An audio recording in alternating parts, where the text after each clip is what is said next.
नमस्कार, SPN 9 news में आपका स्वागत है। मैं हूं आपके साथ दिनेश कुमार। बिहार की राजनीति की बात करें, पप्पू यादव एक ऐसा चेहरा जो जन अधिकार पार्टी का कांग्रेस में विलय कर चुके हैं। जी हां, इस आधार पर उन्होंने अपनी पार्टी कांग्रेस में विलय की कि बिहार की राजनीति को देखते हुए कहीं ना कहीं पप्पू यादव अकेले महसूस कर रहे थे और जो इनकी राजनीतिक विचारधारा है वो कहीं ना कहीं कांग्रेस पार्टी से मेल खाती है। इसके साथ साथ बिहार में जिस तरीके से अभी उन्होंने पूर्णिया लोकसभा सीट से चुनाव लड़ा है, उनके चिर प्रतिद्वंदी यहाँ पर जो प्रत्याशी थे आरजेडी की तरफ से बात कर ली जाए तो यहाँ बीमा भारती चुनाव लड़ रही थी, जबकि बीजेपी या एनडीए खेमे की तरफ से बात की जाए तो यहाँ पर चुनाव लड़ते हुए नजर आ रहे थे उनके खिलाफ संतोष कुशवाहा। और जिस तरीके से चुनाव संपन्न होने के बाद दोनों नेता यहाँ सक्रिय राजनीति से नदारद नजर आए हैं, जबकि पप्पू यादव लगातार बयानबाजियों के चलते चर्चाओं में बने हुए हैं।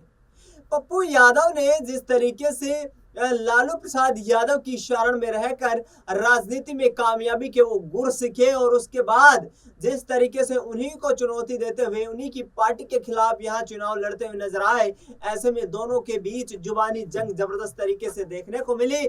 लेकिन इस बीच आपको ये भी बड़ी खबर बता दें कि पप्पू यादव ने अब कांग्रेस पार्टी को समर्थन देने और राहुल गांधी के समर्थन में चुनाव प्रचार करने का ऐलान कर दिया है।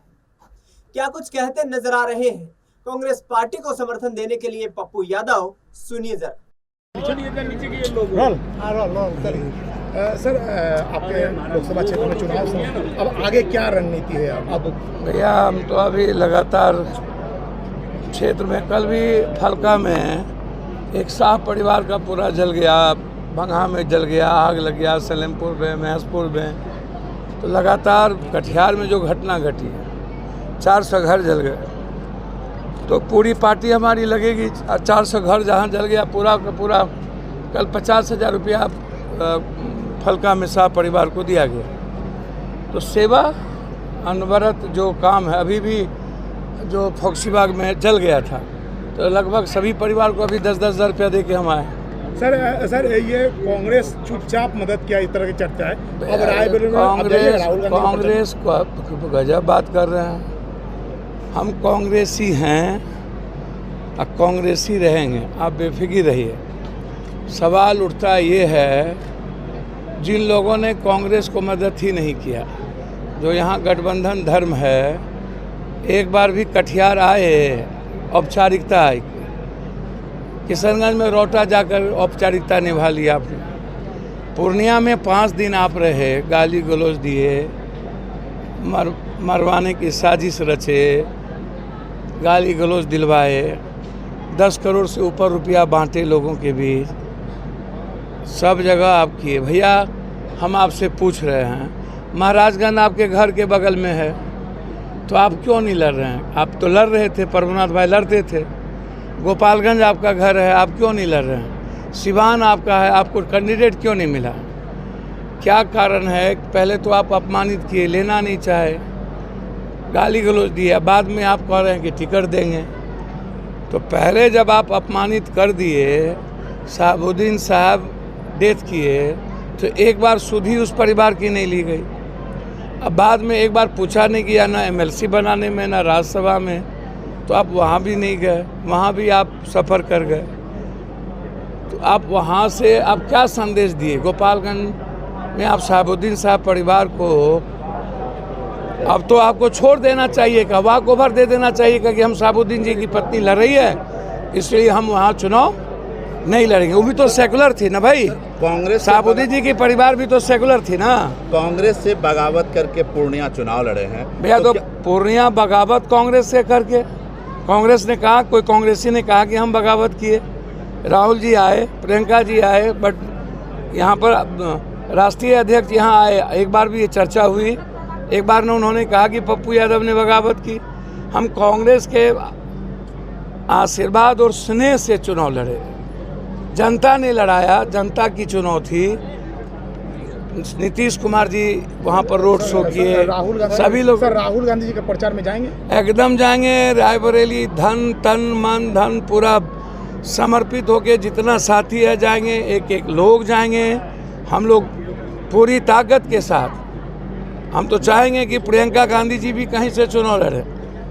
उत्तर प्रदेश के किसी हिस्सा से प्रियंका गांधी जी को भी चुनाव लड़ना चाहिए। वो स्टॉलवर्ट पर्सनालिटी, वो रायबरेली से लड़े। चूँकि सोनिया जी माँ लड़ती थी तो माँ के सीट पर बेटा गई, तो इसमें आपत्ति क्या है?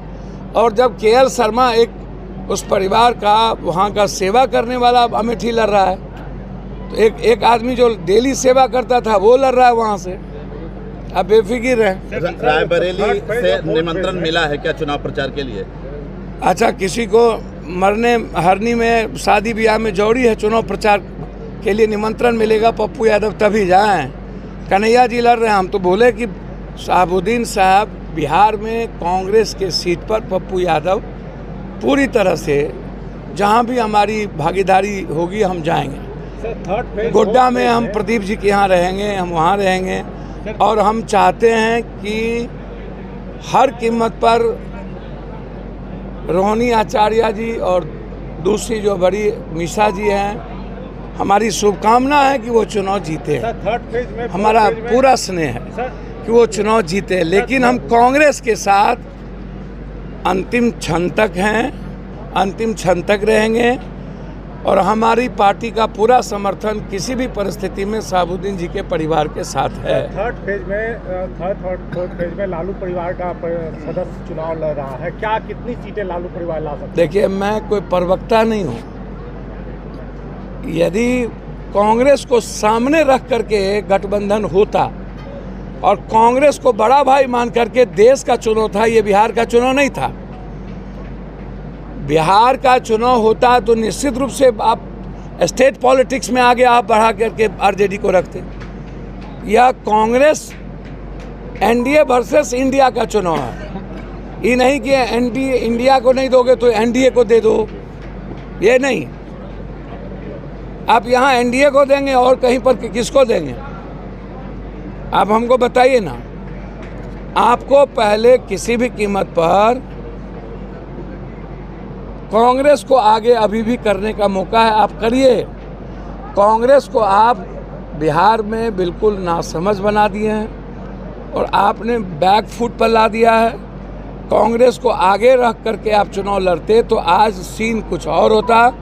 20 सीट से ज़्यादा हम लोग यहाँ चुनाव जीतते। तेजस्वी यादव आपके खिलाफ उन्होंने कहा। तो सुना आपने, यहाँ पर पप्पू यादव ने साफ तौर पर यह कहा कि इंडिया गठबंधन की सरकार हमें बनानी है और हम किसी भी कीमत पर यहाँ संघर्ष करेंगे, मेहनत करेंगे और जीत दर्ज करेंगे। भारतीय जनता पार्टी को लेकर जिस तरीके से पप्पू यादव का जो रुख है वो सख्त रहा है, उस रुख को देखते हुए यहाँ पर पप्पू यादव की इंडिया गठबंधन में वापसी हुई थी। लेकिन सीट शेयरिंग की तमाम यहाँ पर वायदों के चलते जिस तरीके से सीट शेयरिंग का फॉर्मूला जो तय हुआ, वहां से कांग्रेस पार्टी पूर्णिया लोकसभा सीट से उनको चुनावी मैदान में उतारने में नाकाम रही।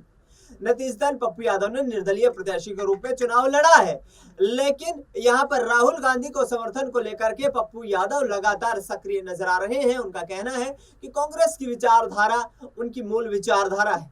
पूर्णिया कोसी सीमांचल इलाके को हम पीछे नहीं छोड़ेंगे। यानी कि कहीं ना कहीं पप्पू यादव साफ तौर पर यहाँ कहीं ना कहीं अब कांग्रेस पार्टी का खुले तौर पर यहाँ समर्थन करते नजर आएंगे। उनकी पत्नी रंजीत रंजन कांग्रेस पार्टी से राज्यसभा सांसद हैं और जिस तरीके से लगातार रंजीत रंजन का ये कहना रहा है कि कांग्रेस पार्टी के साथ मिलकर के हमारी राजनीतिक विचारधारा आगे बढ़ी है और ये आगे भी कायम रहेगा, ऐसे में पप्पू यादव अब जी जान से मेहनत करने वाले हैं। देखना ये होगा कि आखिरकार 2024 के लोकसभा चुनाव में पप्पू यादव के निर्दलीय प्रत्याशी के रूप में यहाँ पूर्णिया लोकसभा सीट से चुनावी जीत दर्ज कर पाते हैं या फिर कांग्रेस पार्टी का या आरजेडी की बीमा भारती यहाँ पर जीत दर्ज कर लेती है। फिलहाल इस खास कार्यक्रम में इतना ही। मुझे दीजिए इजाजत। नमस्कार।